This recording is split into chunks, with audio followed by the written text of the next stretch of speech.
Bunun kodunu boş bırakın. Yaptınız mı çocuklar?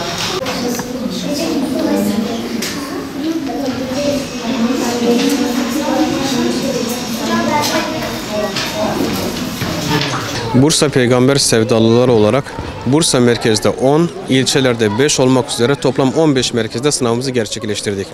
Yaklaşık 5000 kişinin katıldığı sınavda halkımızın teveccühü yoğundu.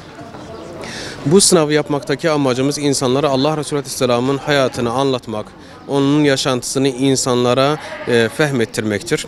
Yani ayette de belirttiği gibi Allah Resulü'nde çok güzel örnekler vardır ve biz bu güzel örnekleri insanlarımıza inşallah anlatmaya çalıştık bu sınavda. Genelde öğrencilerimiz kitaplarını defalarca okumuştu ve bu heyecan onların yüzünden okunuyordu. Sabahın erken saatlerinden itibaren okulun önünde bulundular. Sınav çıkışında da yine onlarda aynı heyecanı gördük ve kaybedeni olmayan sınav olduğunu bir kez daha anladık.